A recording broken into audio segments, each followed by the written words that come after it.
क्या है, external validity को अफेक्ट कर क्या क्या चीजें कर सकती है। नंबर 1 है हॉथर्न इफेक्ट। हॉथर्न इफेक्ट क्या है, जब अगर किसी को लगता है कि वो ऑब्जर्व किया जा रहा है तो उस पर्सन का बिहेवियर चेंज हो जाता है। कि वो पर्सन, मान लिया आपको कोई ऑब्जर्व कर रहा है, तो आपको अगर पता लग जाए कि ऑब्जर्व कर रहा है तो आपका नेचुरल बिहेवियर खत्म हो जाएगा। आप उसके अकॉर्डिंग, जो भी पर्सन है जो ऑब्जर्व कर रहा है, आप कॉन्शियस हो जाएंगे और अकॉर्डिंगली आपका बिहेवियर हो जाएगा। तो एक्सपेरिमेंटल इफेक्ट क्या है कि जो हमारा साइकोलॉजिस्ट है, रिसर्चर है, जो रिसर्च कर रहा है, वो कैसे बात करता है, उसके मैनरिज्म क्या है, उसका बिहेवियर कैसा है, वो भी रिजल्ट को अफेक्ट कर सकता है। तो एक्सपेरिमेंटल इफेक्ट क्या है, threat to study results when researchers characteristics mannerism behaviour में इन्फ्लुएंस सब्जेक्ट मैटर। तो अब अगर आपकी पर्सनालिटी, आपका बिहेवियर और ये सारी चीजें अफेक्ट करती हैं तो वो भी आपके रिजल्ट को अफेक्ट कर सकती हैं। इसको भी हम एक्सटर्नल इफेक्ट बोलते हैं। ठीक है। Reactive effect of pre test, है ना। तो effect of the pre test occurs when subjects have been sensitized to the treatment because of taking pre test. X pre test में sensitize to learn about HIV AIDS respective of health condition is provided. तो क्या है कि अगर कोई, जैसे कल भी मैंने बात किया था कि कोई प्री टेस्ट हम करते हैं, है ना। जैसे ही आप कोई प्री टेस्ट करते हो, है ना, तो अब वो प्री टेस्ट में, और उसके बाद उसी को आप पोस्ट टेस्ट में भी करोगे। तो प्री टेस्ट और पोस्ट टेस्ट की जब बात आती है, तो क्योंकि पहले टेस्ट कर चुका है तो उसको उस टेस्ट के बारे में पता लग जाता है, तो वो आपके चीजों को, आपके रिजल्ट को अफेक्ट कर देता है। तो इसको हम क्या कहते हैं, reactive effect of pre test बोल देते हैं, क्योंकि वो आपके प्री टेस्ट की वजह से तो रिजल्ट में चेंजेस हो सकते हैं, क्योंकि पहले वो उन चीजों को लेके एक्सपोज हो चुका है, सीख चुका है चीजों को। ठीक है। देन हम आते हैं novelty effect. Treatment is new, the subject and researcher act different ways. तो अब क्या होता है कि ट्रीटमेंट इज न्यू, अगर नया ट्रीटमेंट है तो क्या होगा, सब्जेक्ट एंड रिसर्चर अपने अपने अकॉर्डिंग डिफरेंट तरीके से बिहेव कर सकते हैं। पीपल, क्या होता है, generalisation is not applicable depending on upon the race. तो अब क्या आता है, जनरलाइजेशन रिजल्ट का जो भी हमारा आता है उसको इफेक्ट नहीं। जैसे किसी कोई किया गया हरियाणा स्टेट में और एक रिसर्च किया गया, क्या कहते हैं, गुजरात में, एक किया गया आपका दिल्ली में, तो सब जगह के लोग थोड़ा थोड़ा सा अलग हैं, उनका कल्चरल बैकग्राउंड भी अलग है। तो उनको कैसे आप जनरलाइज करोगे, जनरलाइजेशन की बात हमने कल की थी कि जनरलाइजेशन क्या होता है, तो वो चीज अप्लीकेबल करना थोड़ा मुश्किल काम हो जाता है। यानी place generalisation not possible for people living in rural and urban area. तो अब मान लिया कि आपने दिल्ली में किया, राजस्थान में किया, दिल्ली में किया, कहीं पे भी किया, अब रूरल, इन सारी जगहों पे रूरल एरियाज भी हैं, अर्बन एरियाज में हैं। आपने अर्बन पे रिसर्च की तो रूरल पे कैसे जनरलाइज करोगे, अर्बन पे की तो रूरल पे कैसे होगा, रूरल पे की तो अर्बन पे कैसे होगा। तो करने में दिक्कत आ सकती है, या उतना बेहतर तरीके से आप जनरलाइज नहीं कर सकते, या जनरलाइज कर ही नहीं सकते। तो ये भी हमें ध्यान रखना पड़ता है। तो जब हम अपनी चीजें इस तरह से रखते हैं, and then time, older result can not be generalise over a period of time. आज जो रिजल्ट किया 10 साल बाद हो सकता है वो रिजल्ट ना हो। अब बच्चों को 10 साल पहले आपने देखा कि बच्चों का टेक्निकल नॉलेज कैसा है, और वही, और आपने कुछ स्टडीज में आपके स्कोर्स वगैरह आए, लेकिन आज अगर वही टेस्ट आप करोगे तो जो पर्सन 20 साल की उम्र में जिसको जो नॉलेज होता था, आज 5 साल के बच्चे को उतना टेक्निकल नॉलेज हो गया, फोन, मोबाइल, टेक्निकलिटी, इन सारी चीजों के बारे में। तो टाइम के हिसाब से भी चीजें चेंज हो जाती है। तो जो टेस्ट, जो रिसर्च आज किया गया है, आज से 10 साल बाद वो उसका रिजल्ट उतना इफेक्टिव नहीं रहेगा, क्योंकि चीजें चेंज हो रही हैं हमारे, क्या कहते हैं, एनवायरनमेंट में कंटिन्यूअसली। तो अब इन चीजों को कम कैसे करें? Most common way to eliminate threats अब इन थ्रेट्स को हम कैसे कम कर सकते हैं ये हमें देखना है।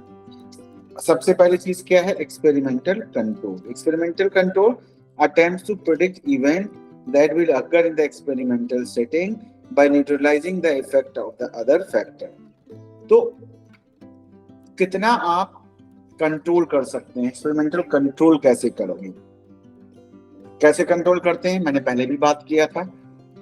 क्या कर सकते हैं आप एक्सपेरिमेंटल कंट्रोल को? एक्सपेरिमेंट के थ्रू कि आपने एक ग्रुप 1 ले लिया, एक ग्रुप 2 ले लिया, इसको सीबीटी दी, है ना, और इसको सीबीटी नहीं दी, और एक ग्रुप 3 लिया जिससे सिर्फ बातें कर रहे हैं, वो सीबीटी नहीं यानी कि प्लेसिबो है। तो मैंने उस दिन बताया था आपको कि सीबीटी का इफेक्ट कितना आ रहा है।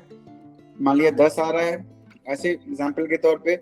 यहाँ हमने कुछ नहीं दिया, इसका स्कोर 3 आ रहा है, और यहाँ पे प्लेसिबो दिया, इसका स्कोर 5 आ रहा है। तो कहने का मतलब 10 का स्कोर मान लिया कि पेशेंट पे असर पड़ रहा है, अच्छा तो 10 है, लेकिन एक्चुअल में और भी बहुत सारे फैक्टर हैं कि लोग किस मतलब जिनको ट्रीटमेंट नहीं मिल रहा, उनका फैमिली का सपोर्ट, दोस्तों का सपोर्ट है, कुछ मिल रहा है, लोग उनसे बात कर रहे हैं, चीजें हो रही, उनका भी इफेक्ट पड़ता है। तो अब ये 3 और 3 और 5 जिनको सिर्फ प्लेसिबो दे रहे तो 5 का चेंजेस आया, तो 10 - 5 जो हम कर देंगे तो 5 आया। तो सीबीटी से इफेक्ट जो आता है वो 5% आता है या 5 आता है, ना कि 10, क्योंकि ये तो वैसे भी आ रहा है, बात करने से भी नॉर्मली 3 आ रहा है, तो एग्जैक्ट इफेक्ट जो उसका है 5 है। तो इसको हम एक्सपेरिमेंटल कंट्रोल बोलते हैं कि और जो चीजें उसको इफेक्ट कर रही हैं उनको हम कंट्रोल कर लेते हैं, और हमें एग्जैक्ट इफेक्ट जो होता है किसी भी ट्रीटमेंट का या किसी जो भी हम वहां पे कर रहे हैं रिसर्च में अपने, वो हमें पता लग जाता है। ठीक है, अब फिजिकल कंट्रोल, ये तो एक्सपेरिमेंटल कंट्रोल होगा। एक्सपेरिमेंट में आपने कुछ चेंजेस किए, उसकी वजह से आप उसको कंट्रोल कर पा रहे हैं। अब फिजिकल कंट्रोल क्या होता है? gives all subject equal exposure to the independent variable, controls non-experimental variable that affect the dependent variable। अब नॉन एक्सपेरिमेंटल वेरिएबल कौन से हैं? जो आपके डिपेंडेंट वेरिएबल को अफेक्ट तो कर रहे हैं, लेकिन आप उनको स्टडी नहीं करना चाहते, आप तो सिर्फ इंडिपेंडेंट वेरिएबल का इफेक्ट देखना चाहते हो इस पे। लेकिन जैसे मैंने बताया था कि आईक्यू लास्ट क्लास में और अचीवमेंट, तो अचीवमेंट को सिर्फ आईक्यू ही इफेक्ट नहीं कर रहा है, फैमिली में पेरेंट्स कितने पढ़े लिखे हैं, फैमिली की कंडीशन क्या है, ये भी अफेक्ट कर रहे हैं। तो अब हम इसको कैसे कंट्रोल करें?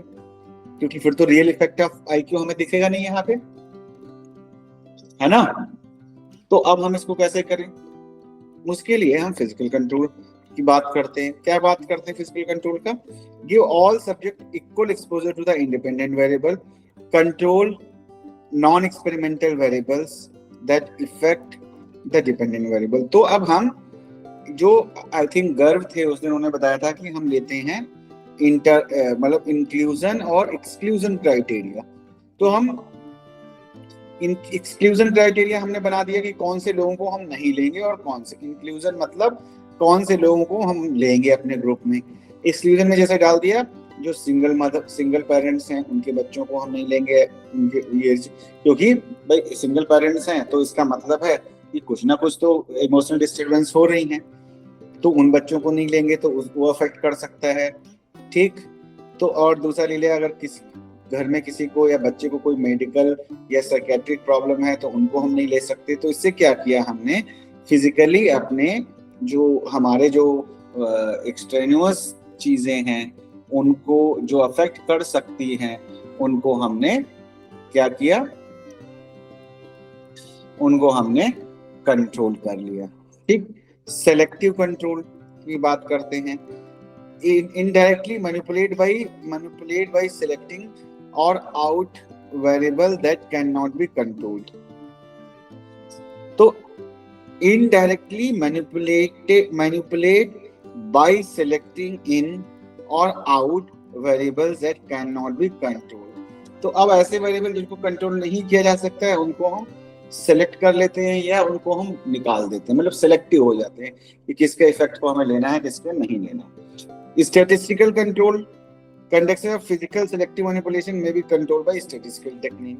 अब जैसे हमने क्या किया था, पार्शियल कोरिलेशन निकालते थे ना कि 3 वेरिएबल है 1 2 3, तो 1 2 के बीच का कोरिलेशन निकाला हमने, 3 को कांस्टेंट कर दिया। तो स्टैटिस्टिकली भी टेक्निक्स होती हैं जिससे हम क्या कहते हैं, एक वेरिएबल के इफेक्ट को कम करके देख सकते हैं, दूसरे के इफेक्ट को कर सकते हैं, उनके इंटरेक्शन को देख सकते हैं। इसी को हम स्टैटिस्टिकल कंट्रोल बोलते हैं। ठीक है, तो ये डिफरेंट वेज हैं टू कि जिससे हम अपने जो रिसर्च है उसके अंदर जो प्रॉब्लम्स क्रिएट हो सकती हैं हमारे क्या कहते हैं जो एक्सपेरिमेंट करने में, उनमें हमें हेल्प मिलती है और हम उसको कंट्रोल कर सकते हैं। ठीक है,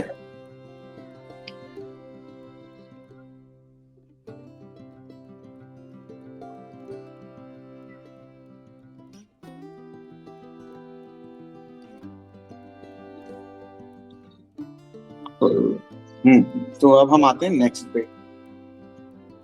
criteria for evaluating experimental research. कैसे हम इवेल्युएट करेंगे?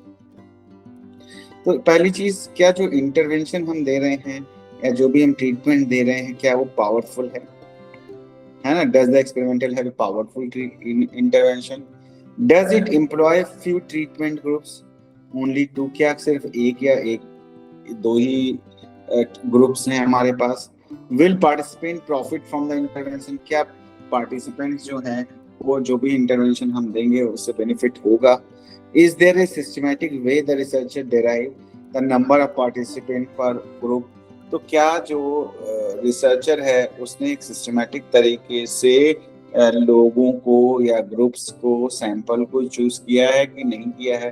क्योंकि अगर नहीं किया है तो उसमें प्रॉब्लम्स होने के चांसेस होंगे, तो रिसर्च उतना बेहतर नहीं होगा। अगला चीज है, were there an adequate number of participants used in study? क्या सैंपल का जो साइज है वो क्या ठीक है? बहुत कम तो नहीं कि एक ही दो लोगों पर कर रहे हो। जितना बड़ा सैंपल उतना बेहतर रिजल्ट, जैसे मैंने बात की थी पहले सैंपल्स की बात कर रहे थे जब। Were valid, reliable and sensitive measure observation और यूज, जैसे मैंने बोला कि जो भी ऑब्जर्वेशन आप कर रहे हो, जो टूल लगा रहे हो, टेस्ट कर रहे हो, क्या वो रिलायबल वैलिड है? वो भी होना चाहिए। अगर नहीं है तो इस रिसर्च के खराब होने के चांसेस ज्यादा हैं। Did the study control and extraneous factor? क्या आपकी स्टडी जो एक्सटेनुअस वेरिएबल हैं, variable other than dependent and independent variables, क्या जो आपकी स्टडी को अफेक्ट कर सकते हैं, इफेक्ट डाल सकते हैं, तो क्या उनको आपने कंट्रोल किया है या उनके लिए कुछ सोचा है कि कैसे कंट्रोल करेंगे? Did the research control the threats to internal validity? Internal validity की बात हमने की है कि उसको कैसे कंट्रोल कर सकते हैं कल, तो उस डिटेल में नहीं जा रहे हैं हम, है ना? तो वो इंटरनल वैलिडिटी की बात आ जाती है कि क्या हमने बेहतर तरीके से किया है या नहीं किया। तो ये कुछ तरीके थे कि कैसे हम अपने एक्सपेरिमेंट को कंट्रोल कर सकते हैं। ठीक है, कैसे उनको कंट्रोल किया जा सकता है। ठीक, अब हम जो बात करने वाले हैं वो हम बात करेंगे कि टाइप्स ऑफ जो एक्सपेरिमेंटल रिसर्च था उनके बारे में, और उसमें हम पहला जो बात कर रहे हैं प्री एक्सपेरिमेंटल डिजाइन, और उसके अंदर हम बात कर रहे हैं the one shot case study. Case study का मतलब होता है सिंगल केस आपके पास होता है। ठीक है, तो वो क्या होता है उसके बारे में बात करते हैं।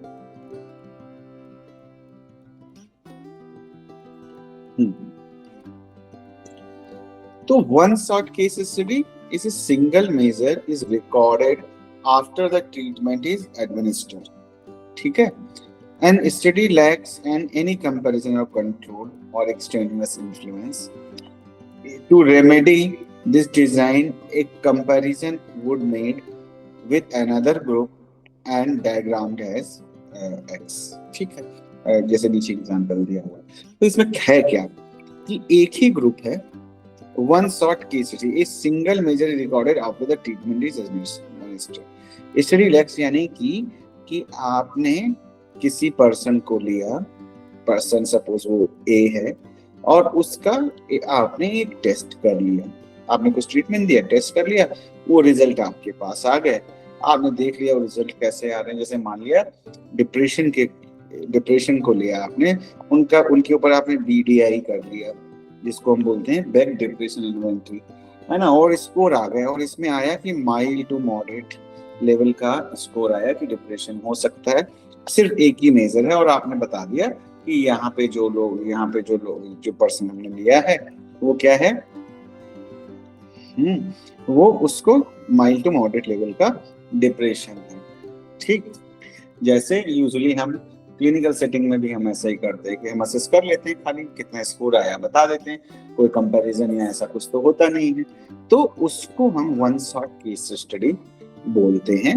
स्टडी लैक्स कंपैरिजन ग्रुप, जैसे पता है कोई कंपैरिजन की चीज नहीं होती, ना कंट्रोल होता है ना, of external influences, the remedy this design to remedy design a comparison would made with another group, और उसको ठीक करने के लिए हम क्या कर सकते हैं, किसी दूसरे ग्रुप के साथ में हम कंपैरिजन कर सकते हैं जो भी रिजल्ट हमारे आए हैं। ठीक है, तो एक्स,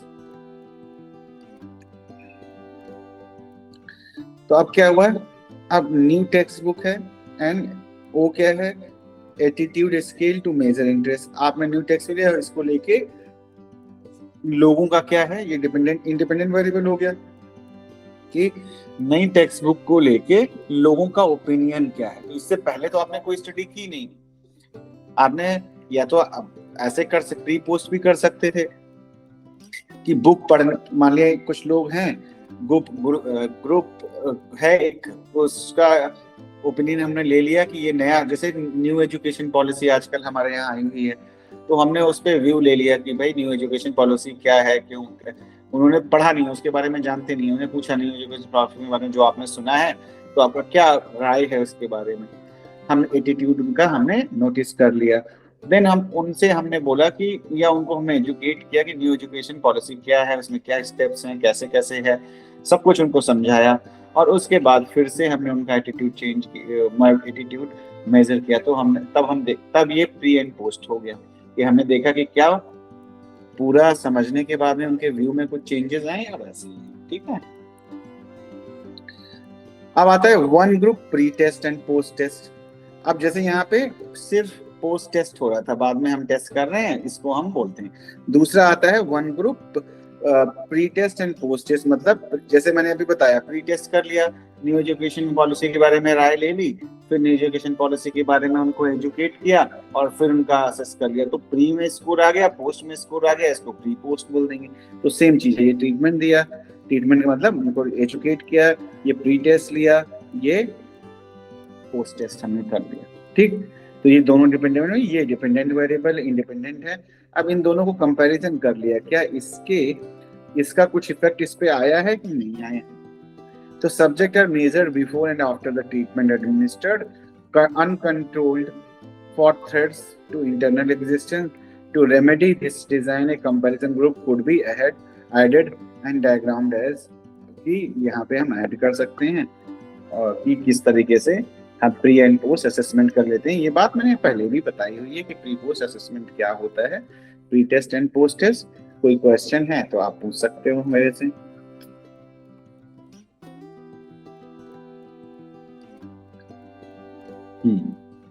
तो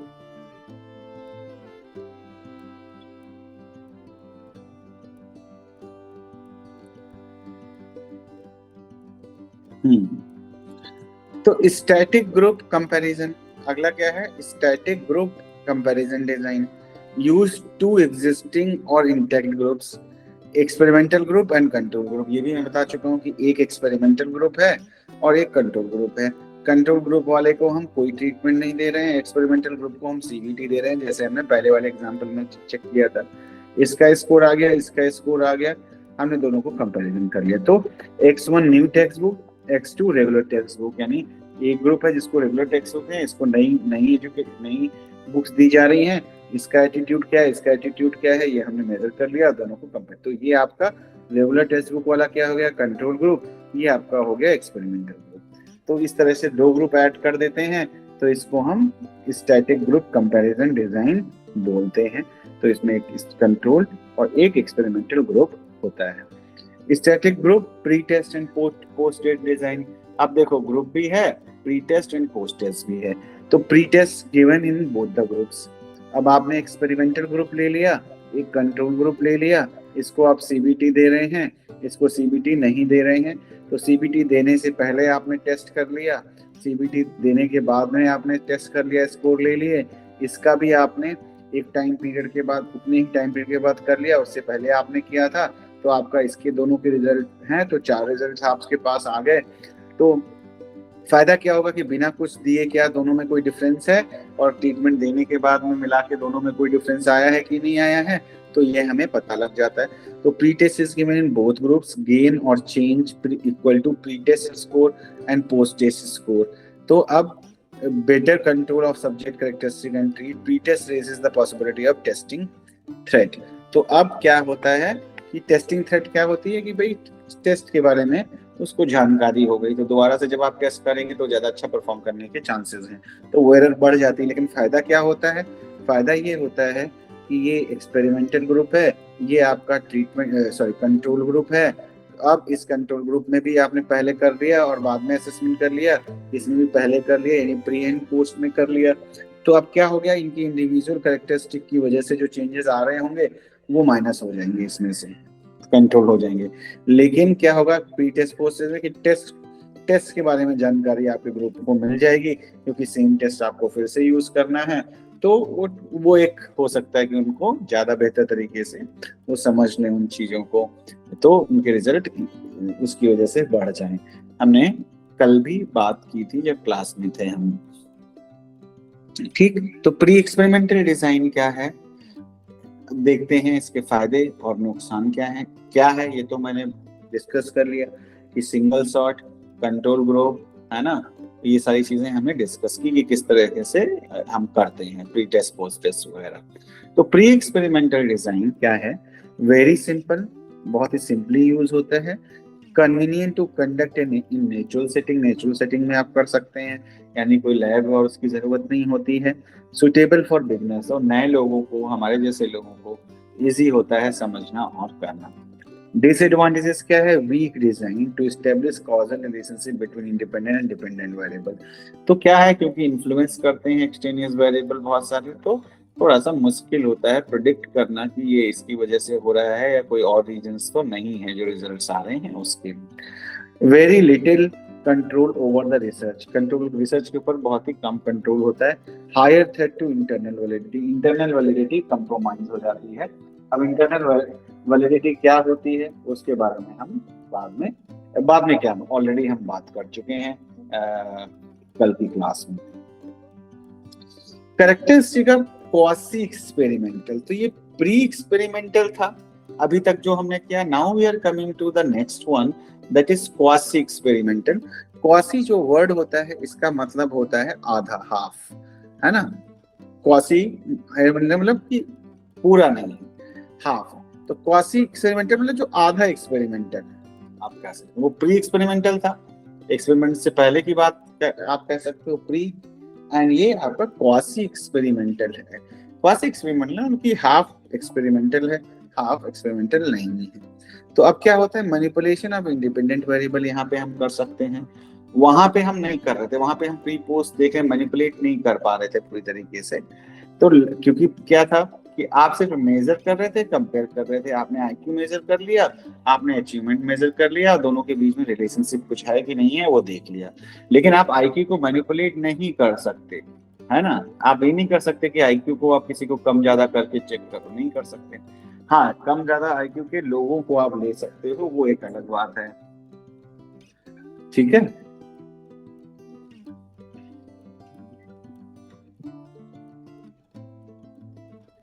तो लैक ऑफ वन और two essential character of true experimental design, जो ट्रू एक्सपेरिमेंटल डिजाइन होता है जो हम आगे करेंगे, जिसके बारे में स्टडी करेंगे, उसकी characteristics lack of 1/2 essential characteristic of true, मतलब उसकी आधी ही कैरेक्टरिस्टिक्स इसमें होती है, पूरी तरीके से नहीं है। ठीक, quasi independent variable use instead of the true independent variable, यानी कि ट्रू इंडिपेंडेंट वेरिएबल की जगह क्वासी इंडिपेंडेंट वेरिएबल यूज होते हैं। क्वासी मतलब, ट्रू इंडिपेंडेंट का मतलब है पूरी तरीके से आप इंडिपेंडेंट वेरिएबल को मैनिपुलेट कर सकते हो। यानी आपको देखना है कि अगर हम टेम्परेचर बढ़ाते हैं तो लोगों के बिहेवियर में क्या चेंज आता है। तो आप टेम्परेचर को कम ज्यादा कर सकते हो, है ना, कि बढ़ा दिया, कम कर लिया, आपके पास हीटर्स लगे हुए हैं बढ़ा सकते हो, या एसी लगा हुआ है उसको कम ज्यादा कर सकते हो। और उस तो आपका अगर टेम्परेचर इंडिपेंडेंट वेरिएबल है तब तो आप पूरी तरह से मैनिपुलेट कर सकते हो, वरना नहीं कर सकते। अब आप किसी की पर्सनालिटी को तो क्या कहते हैं आप चेंज नहीं कर सकते, तो वो हमारा ट्रू इंफॉर्मेशन नहीं होगा।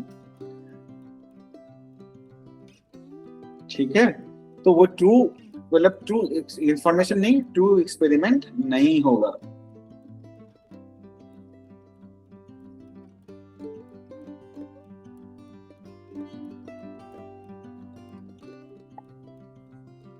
अब आता है लैक ऑफ वन और तो quasi independent variable used instead of the true independent variable, तो ये आपको समझ में आ गया। And then types of quasi experimental design. अब आगे टाइप्स में क्या आ जाएगा, ये ध्यान से देखना आप लोग, क्योंकि है सिंपल से लेकिन कई सारे हैं तो कंफ्यूजन हो सकता है।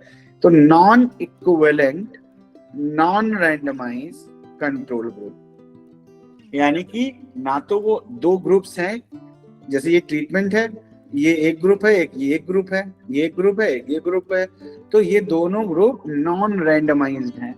रैंडमाइजेशन क्या होता है ये मैं बता चुका हूं आपको। नॉन इक्विवेलेंट है, यानी इक्विवेलेंट नहीं है, दोनों में एक जैसे कैरेक्टरिस्टिक्स वाले लोग नहीं हैं, जैसे नंबर में लोग नहीं। तो random assignment of intact group that are pre test exposed to the treatment and then post tested ओ। तो अब क्या है कि random assignment of intact group that are pre tested, तो हम इसको प्री टेस्ट कर लेते हैं, है ना। एक्सपोज टू ए ट्रीटमेंट, हम ट्रीटमेंट देते हैं, फिर प्री टेस्ट करते हैं, फिर ट्रीटमेंट देते हैं, एंड देन पोस्ट टेस्टेड, फिर हम उसको पोस्ट टेस्ट कर लेते हैं। ठीक है, तो non equivalent non randomise control group design, experimental भी है, कंट्रोल भी है ना, क्या कहते हैं, दोनों ग्रुप्स हैं, और हम वो नॉन इक्विवेलेंट और नॉन रैंडमाइज है। ठीक, अब अगला ग्रुप क्या आता है, टाइम सीरीज डिजाइन। अब टाइम सीरीज डिजाइन क्या है कि a single group is pre tested repeatedly until the pre-test score is stable, exposed to a treatment X and then is repeatedly post-tested।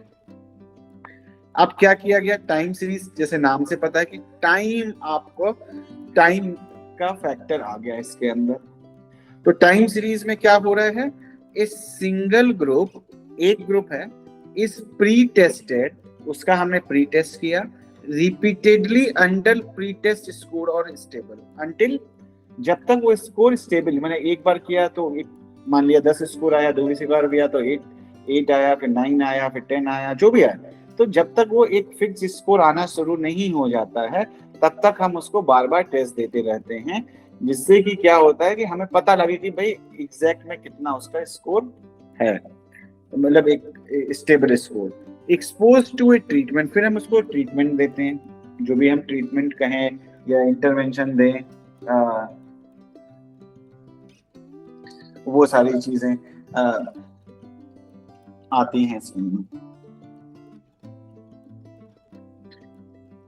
And then is repeatedly post test, और फिर हम उसको post test भी बार बार करते हैं जब तक वो स्टेबल नहीं होता।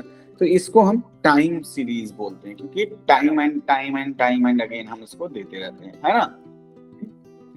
तो अब क्या है, ये देखो स्टडीज है, O1 O2 O3 O4, ये हो गया ट्रीटमेंट, ये प्री टेस्ट, ये पोस्ट टेस्ट वाला। तो हमने यहाँ किया, यहाँ स्कोर लाया, यहाँ किया, यहाँ किया, यहाँ किया, यहाँ किया, यहाँ किया, यहाँ किया, यहाँ किया, ठीक है। अब स्टडी डी, स्टडी सी, स्टडी डी, 3 तरह की स्टडीज हो रही हैं। अब उनके हमने यहाँ पे स्कोर्स निकाल लिए, ठीक है।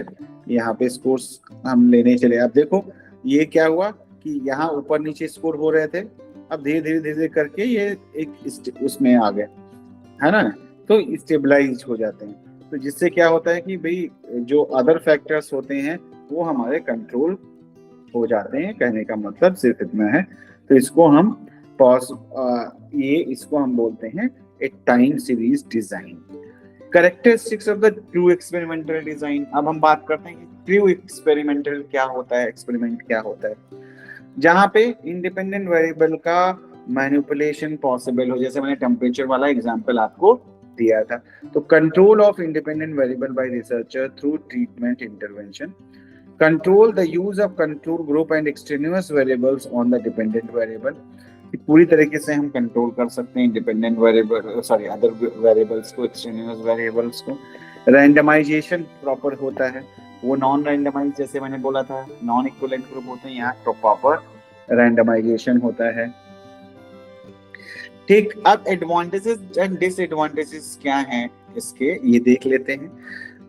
जो हमारा ट्रू एक्सपेरिमेंटल डिजाइन है, क्या है most powerful design to establish a causal relationship between independent and dependent variable.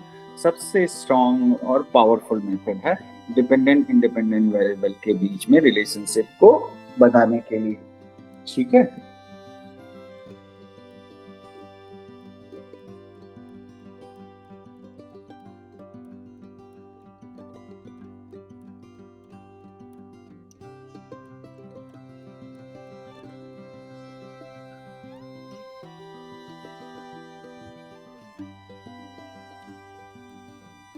ठीक। डिसएडवांटेज क्या, can not be replicated in studies conducted in human beings due to ethical problems. लेकिन psychology में क्या है, human behaviour के साथ में deal करते हैं। ठीक है, तो ह्यूमन बिहेवियर के साथ में हम जब डील करेंगे तो क्या होगा कि भाई आप किसी का आईक्यू कम ज्यादा तो नहीं कर सकते, किसी के ब्रेन की स्टडी करनी है उसमें आप नुकसान तो नहीं पहुंचा सकते, तो बड़ा मुश्किल काम होता है एक्सपेरिमेंटल टेस्ट करना। तो हम ज्यादातर क्वासी और इस तरह की चीजों को करते हैं, यूज करते हैं डिजाइन्स को। प्योरिटी ऑफ द ऑब्जर्वेशन, बहुत ही साफ सुथरे मतलब अच्छे रिजल्ट्स होते हैं क्योंकि कंट्रोल्ड है सारी चीजें। Many of the human variables neither have valid measurable criteria for non-instrument to measure। तो ज्यादातर जो हमारे बिहेवियर हैं चीजें हैं इनके लिए कोई बहुत ही अच्छे टूल्स नहीं है। अब जैसे टेम्परेचर है, टेम्परेचर तो आप नाप सकते हो, आपके पास एग्जैक्ट बताएगा, आप किसी भी कंपनी का थर्मामीटर ले आओ टेम्परेचर आपको सही बताएगा। लेकिन यही चीज इंसान के लिए नहीं काम करेगी। इंसान के लिए क्या कि उसका मूड कैसा रहता है, तो एक है जिसको थोड़ा ज्यादा गुस्सा आता है वो भी नॉर्मल है, एक है जो थोड़ा कम गुस्सा आता है वो भी नॉर्मल है, एक बहुत ही सबमिसिव है वो भी नॉर्मल है, किसी को कोई ऐसा वो नहीं है। तो हमारे यहाँ मुश्किल से टेस्ट बनाना और एक्यूरेट टेस्ट बनाना जैसे बाकी फिजिकल साइंसेज में होते हैं वो बड़ा मुश्किल काम होता है। Create a condition in short period of time that may take years to occur naturally. तो ये क्या है कि शॉर्ट पीरियड ऑफ टाइम में हो सकता है, हम क्योंकि हम अपने हिसाब से चीजों को क्रिएट कर रहे हैं, हम अपनी लैब में जैसा चाहे वैसा एनवायरनमेंट क्रिएट कर सकते हैं जो नेचुरल एनवायरनमेंट में इतनी आसानी से नहीं मिलता है। Studies conducted in hospital community difficult to control the external. अब हॉस्पिटल में आप अपने क्लिनिक में स्टडी कर रहे हैं तो वहाँ पे एक्सट्रेनुअस जो वेरिएबल हैं, जो बाहरी चीजें हैं जो अफेक्ट करती हैं, उनको कंट्रोल करना बड़ा मुश्किल काम हो जाता है। कंडक्टेड इन लेबोरेटरी, ये लेबोरेटरी में होती हैं ज्यादातर, और ये लेबोरेटरी में नहीं कर सकते हैं, पॉसिबल नहीं है। अब ऐसा तो है नहीं किसी को डिप्रेशन है आप उसको बोलोगे मैं तुम्हें लैब में रखूंगा अपने यहाँ 10 दिन सीईटी दूंगा और देखूंगा कि कैसा रिजल्ट आ रहा है, क्योंकि घर में रहोगे तो घर में लोगों से बातें करोगे, लोग आपको कुछ कहेंगे या आप लोगों को कुछ कहोगे, वो आपको अफेक्ट कर सकता है तो हमारा रिजल्ट खराब हो जाएगा। तो वो आप नहीं कर सकते ह्यूमन बीइंग के साथ में।